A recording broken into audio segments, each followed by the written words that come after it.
அது செய்யுமே அண்ணன் எடப்பாடி பழனிசாமி அவருடைய தலைமையில் தமிழக தேசிய ஜனநாயக கூட்டணியுடைய தலைவர்கள் அனைவரும் அதில் கலந்து கொண்டு உரையாற்ற இருக்கிறார்கள்.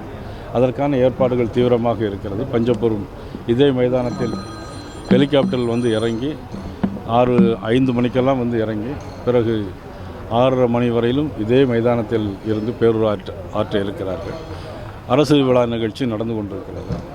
கடந்த மதுரையில் மட்டும் 4400 கோடி ரூபாய்க்கு மத்திய அரசு நலத்திட்டங்களை கொடுத்தாரு. ஏன்னு சொன்னால் தமிழக முதலமைச்சர் எதுவுமே தரல அப்படின்னு சொல்லிகிட்டே இருக்கிறாங்க. ஆனால் கடந்த மாதம் தூத்துக்குடியில் 1700 கோடி ரூபாய்க்கான மத்திய அரசு திட்டங்கள் நடைபெற்றது. கடந்த 2025ஆம் ஆண்டு 4700 கோடி ரூபாய் திட்டத்தை தூத்துக்குடியிலே பாரத பிரதமர் நரேந்திர மோடி அவர்கள் அறிவித்தார்கள். அதனை தொடர்ந்து வைத்தார்கள். அதனைத் தொடர்ந்து இங்கேயும் அரசு நலத்திட்டங்கள் மற்றும் பொதுக்கூட்டங்கள் நடைபெற இருக்கிறது.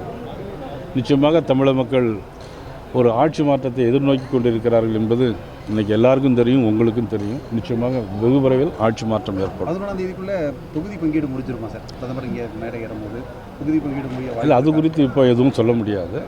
ஏன்னா எங்களை பொறுத்தவரை நாங்கள் வந்து உறுதியாக இருக்கிறோம். இப்போ காங்கிரஸ் திமுக மாதிரி இழுபறியாக இல்லை. அதனால் நாங்கள் வந்து உறுதியாக இருக்கிறோம். அதனால் எங்களுக்கு எப்போ வேணாலும் பேசி முடிச்சுக்கலாம். நாங்குநேரில் நடைபெற சார் நாங்குநேரில் நடைபெற்ற அந்த ஜாதிய கொடுமை எப்படி பார்க்குறீங்க?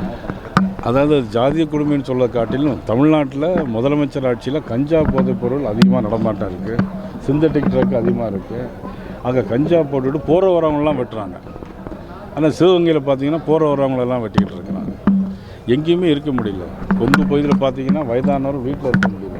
கை காலில் வெட்டிட்டு கையில் கிடக்கிறத காலில் கிடக்கிறதெல்லாம் கலத்திட்டு போயிடுறாங்க. துண்டு துண்டாக வெட்டிட்டு போகிறாங்க. தமிழ்நாட்டில் சட்டம் ஒழுங்கு சரியில்லை. பொறுப்பு ஒரு டிஜிபி கூட அவங்களால் போட முடியல. பிறகு எப்படி ஆட்சி நல்ல முறையில் நடக்க முடியும்? அதை விட்டுட்டு அதெல்லாம் ஒரு கட்டுப்படுத்தாத அரசு. நிச்சயமாக மக்கள் அதை நிராகரிப்பார்கள்.